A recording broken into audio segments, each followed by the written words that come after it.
Georgia, Alabama. Sports Live will be your go-to for all your favorite high school and collegiate games this fall. From the Carver Tigers to the Columbus Blue Devils, the Harris County Tigers and Northside Patriots, the Glenwood Gators and Calvary Christian Knights, the Pacelli Vikings and Brookstone Cougars to the Smith Station Panthers and Russell County Warriors, from CVCC Pirates basketball and baseball and every tournament from here to Macon. We are the #1 destination for anything happening in East Alabama and West Central Georgia. Be sure to like and follow us on YouTube and Facebook, and stay tuned for even more amazing ways we will be bringing Georgia, Alabama Sports Live to you this upcoming season. We can't wait to come see you next.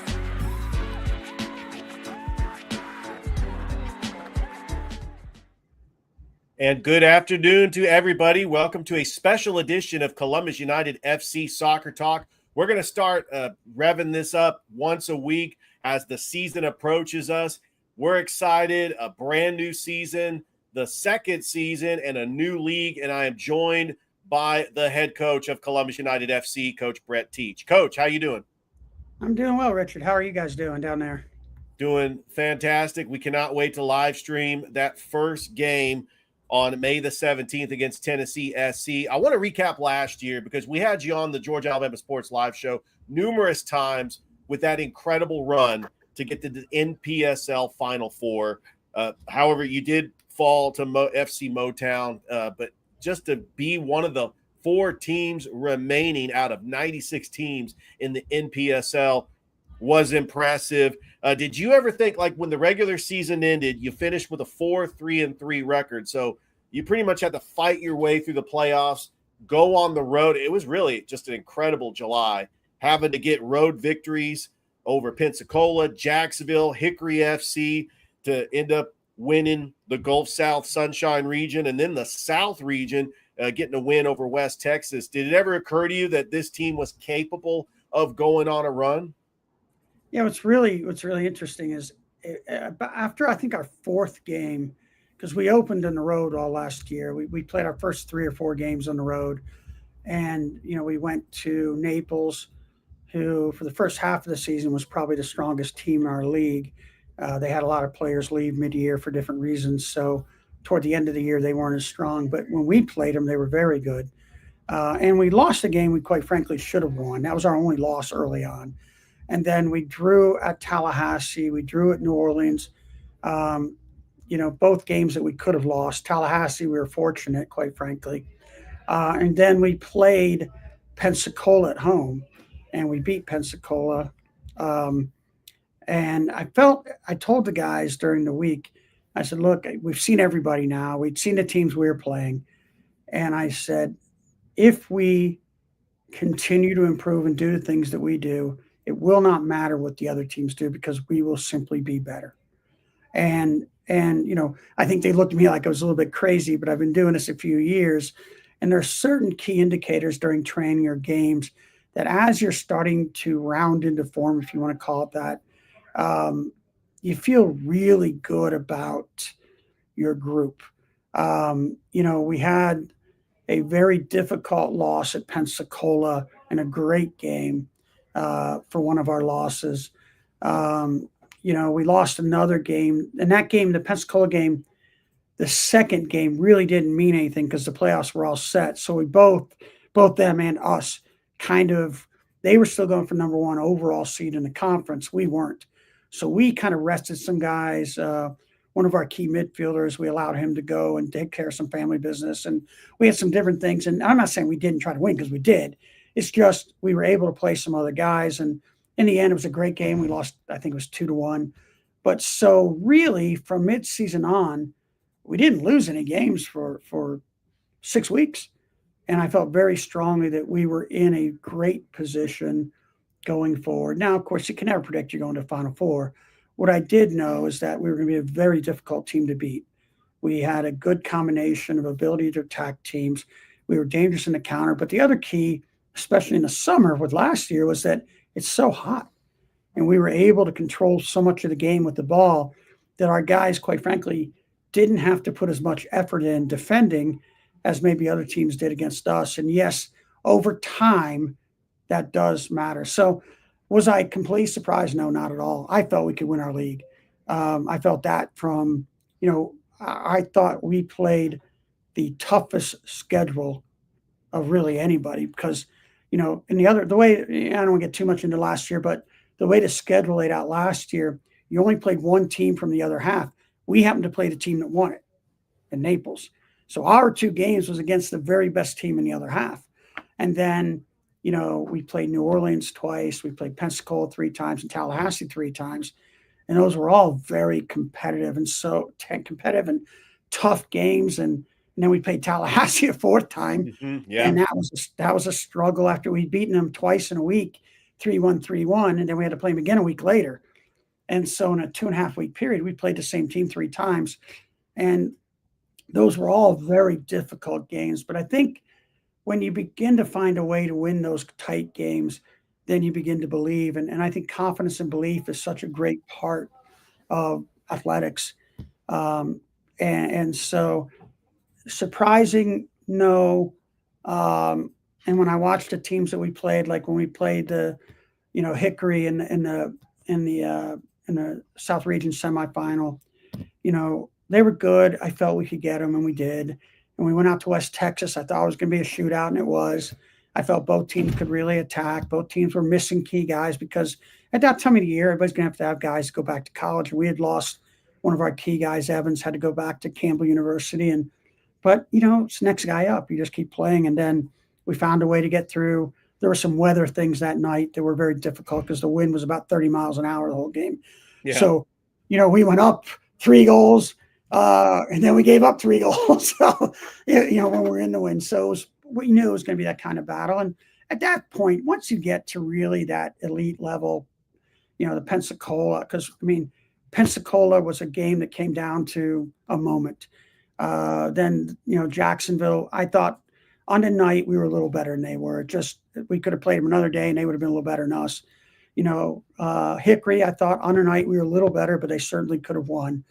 And West Texas, well, you get to the last 16 of something, it's going to all be teams that are very good, anyone capable. And I'll be honest with you, the only team I felt like at full strength that we didn't have a great opportunity to win was the team that won El Farolito. They just were older, wiser. They had a bunch of former professional players that were very good. I felt even at full strength, we might have been able to get Motown. And they were also older, wiser. They had a 90 player pool. So they could pick, they had a different 18 virtually every game based on who was playing and performing. And, so I felt very good about our chances to win the whole thing. But I do think that as you get to that 16-8 level, any of those teams were good enough to have won it. And we just happened to capitalize on our moments a little more than the others did. Yeah, it was absolutely a successful season. The fan support was fantastic. Now it's a different year, different league, different stadium, as the home games are going to be at A.J. McClung Memorial Stadium, which I think is going to be great because now you have tailgating for your fans. It's right there with Synovus Park and the Columbus Civic Center. And that first home game is going to be May the 17th against Tennessee SC. Talk about this new league, the USL2. You're in the South Central Division with 10 teams across 4 states. You've got some local teams like a team from Montgomery, Dothan, Birmingham. First of all, what are you looking forward to most about in your second season as the head coach of Columbus United FC? As we got that announcement back in December, we were excited that you were coming back, Coach. But you got a new league. I'm looking at your roster. I see one maybe returning player, Devin Vidal. You got a lot of new players. You got a mixture of local players and international players. EJ Surratt, the leading goal scorer from Brookstone. We got one of his games from Georgia Alabama Sports Live. You got some Ryan Collins from Columbus, a fantastic goalkeeper. You got players from Pacelli. Just talk about just the excitement of the team in playing in the USL2 and then also having this mixture of local players and international players. Yeah, I think one of the things that we always intended with the club was to be a team that we could roster and use local guys. Last year, they were all pretty young. They were guys that, we didn't have a lot of guys who were in college playing, and they've all gone off and played now. And so we do actually have a lot of returning players. They just didn't play a lot last year. You have Yeah. Damian Fichetti, you have Ryan, you have Jimmy McCamey. These were all on the team last year. Rada is back with us full time. Rada came in midway through. Rada, I don't even have to pronounce Rada's last name, but Rita Ikarin. Yeah, he's a former yes, Columbus Rapid. and he's been around a long time and Yeah. in the Columbus area, and we're excited at him. We also have a later arrival, Andy Melendez, who was with us for an early part of the season last year, but had some family situations he needed to go take care of. And we Evans DePaul is back in midfield for us as well. He was announced a few weeks ago. Of course, Evans is bringing two of his friends with him. If you remember, Evans played right in the middle of midfield for us with Jonah last year. They were our two central midfielders. We're thrilled to have Evans back. Carter Berg is coming back as well. Carter was one of our leading scorers last year. Devin Vital is back. So we do have a number of returners, but we were in a little bit of a unique position last year that a lot of our guys were seniors. And so, like, Jonah is now playing professional soccer. We're fortunate Carter graduates, but he has chosen to come back to play for us. Wanted to give it one more go, and then he'll try to enter the professional afterwards, because that's what Jonah did. Jonah graduated and came play with us last summer, and then was able to pick up a pro contract. And I think that's a model you've seen. And we did talk to several other guys that were upperclassmen. Devin's doing the same thing. Devin graduated at the end of last year, so he's coming back to, again, to see if he can get himself going forward. Devin played almost every game at right back for us last year. So, and then the new guys, like I think I said this last year when we were talking, the way I kind of go about building the rosters is I talk to my friends in colleges. And, we had the big tryout where we had a really nice tryout this year. We had a number of good players come. We probably offered 5 or 6, 7 guys out of tryouts, guys that we think could do very well for us. EJ being one of those, but there were several guys that came to that, and we're excited about seeing how they blend in.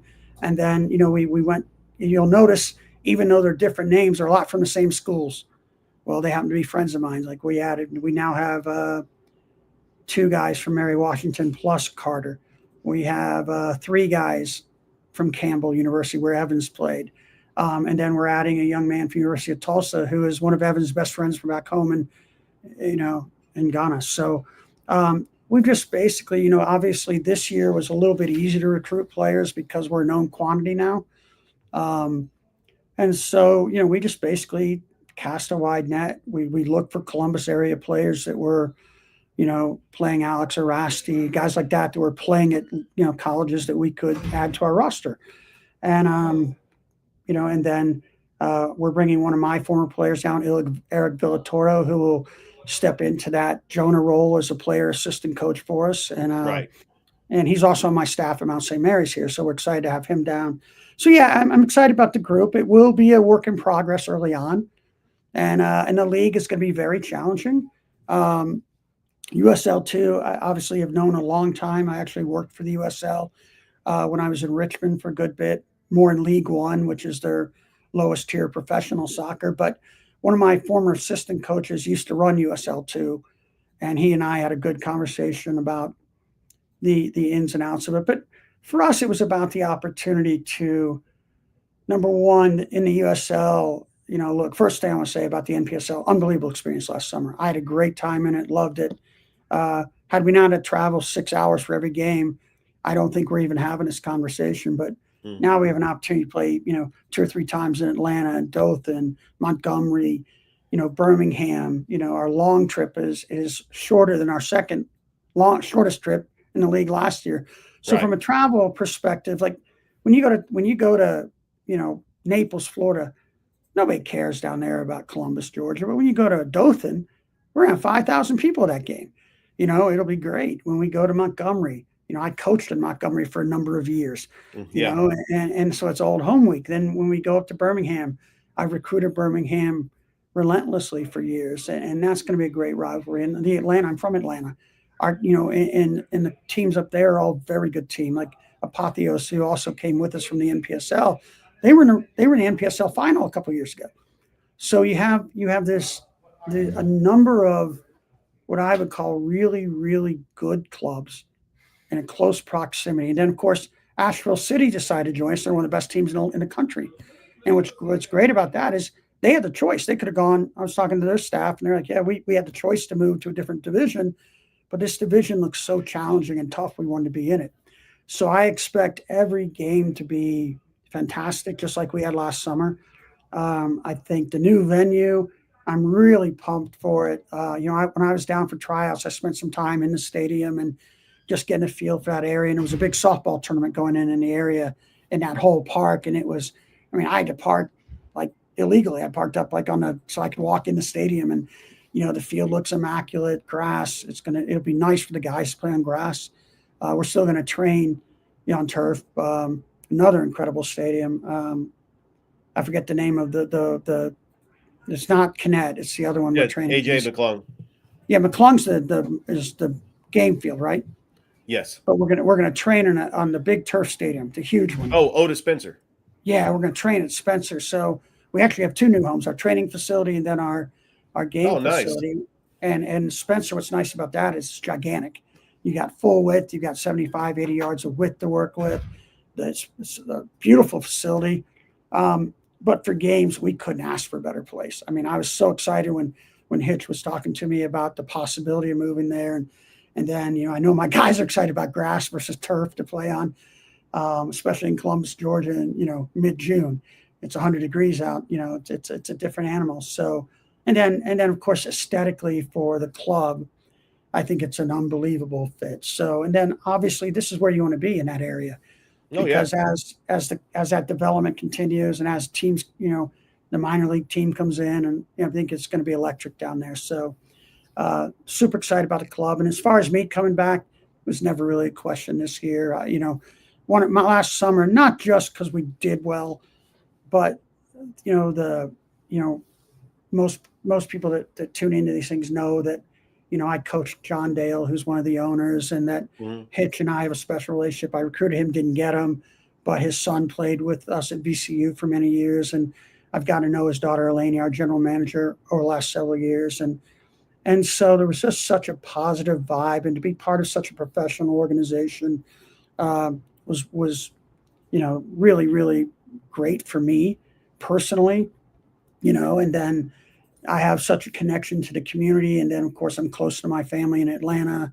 And so it's just a win-win, and I think this year was never really a doubt once we kind of established, that last year that it would work. So, I think I'm excited to get back to the community. And honestly, guys, your show and then the local TV stations, Channel 5, I think it is, they were unbelievable with us. They were able to celebrate our kids. Because, again, I've been doing this a long time. I think if you talk to a single player in our program, I don't care who it was last summer, they will tell you the piece of last summer will stay with them forever.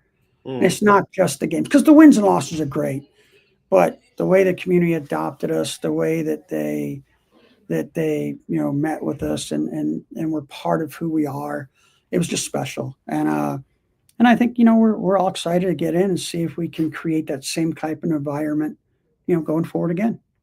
Yeah, it truly was a special season last year, and I cannot wait for this year 2 for Columbus United FC. The fan support is going to be a lot even more just because it's AJ McClung Memorial Stadium. All right, Coach, I do want to talk a little bit about who are some of your members of your coaching staff. Just go through one by one and just talk about their soccer background and how long they've been with you. You mentioned that one of them was a player at Mount St. Mary's. That's where you coach collegiately. But just briefly just talk about some of your coaching staff. Yeah, I'll start with he's not really part of our coaching staff, but he's really part of our staff, and it's Paxton. I start with him, obviously, I think he's Thrift's cousin, perhaps. Yeah, director of operations. Yeah, he just makes us all go. Like, he's a tireless worker. His whole family's involved helping, and it was fun getting to know him. And then, Eleni and Hitch and JD, they don't ever really take credit for everything, but they're a super huge, important part of what we do. And, my job would be miserable without them, to be honest with you. But, when I was considering to come back or not, the first person I talked to was Bruce Wade, who was our assistant coach last year. And, Bruce, Jonah, and I had a really good relationship last summer. Bruce is a guy who's head coach of Walton High School in a great, in that Cobb County in Atlanta. But he's also worked at this level. He's worked at higher levels.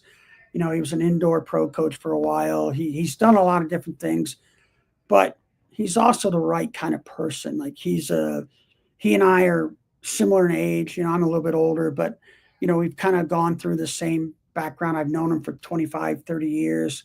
And so I was excited when he agreed to be part of the staff last year. And he was a big part of me coming back, was that he was going to do it again. Because, like everybody, we all have other commitments in our life, because this is all part-time jobs for everybody. And, last year when we were getting ready to play in a semi, I also had a camp up at my university program where we had over 200 kids on campus, and I had to make an appearance. And yet I had no concern having to go home because Bruce could train the team. Bruce is, he's involved in every single decision. I gave him, one of the things I like to do with assistants is to empower them to be the head coach of certain areas. And so I gave Bruce our set piece assignments. I said, this is your role. You come up with it. You do it. This is important this is up to you. And we scored a number of huge goals off set pieces, which including the winner at Pensacola, the winner at West Texas, the winner at Hickory. I believe were all set piece moments that Bruce had choreographed and come through. And so, I cannot overstate his importance and value, not only to me, but to our team. His personality is great. And then another guy who's with us all the time, a former high school coach in Columbus, Ricky Adine, or Dan. I don't know how to say Ricky's name. He's a longtime coach at Hardaway, and he's like a local legend there with high school soccer. And he was out virtually everything, traveled with us, was a big part of what we did. And again, I think you always have to have more gray hair on the bench than yourself. And so having Ricky there gave us another guy to bounce ideas off of. If nothing else, tell a funny story. He's a guy that it's nice to have a fresh perspective and somebody a little bit different. And then, finally, because Bruce and I are more in the autumn of our career than maybe the beginnings of it, I really like to have a younger guy involved that either is a player or just has finished playing, so that they can get the vibe of the group and be with them. I've done this for 37, 38 years with kids this age, but there is something about having somebody in their generation, where they're comfortable talking to. He's going to live in and amongst the guys and be part of, their group, and he'll play with them as well. So he'll give us some leadership perspective on the field. So we've added Eric Villatoro.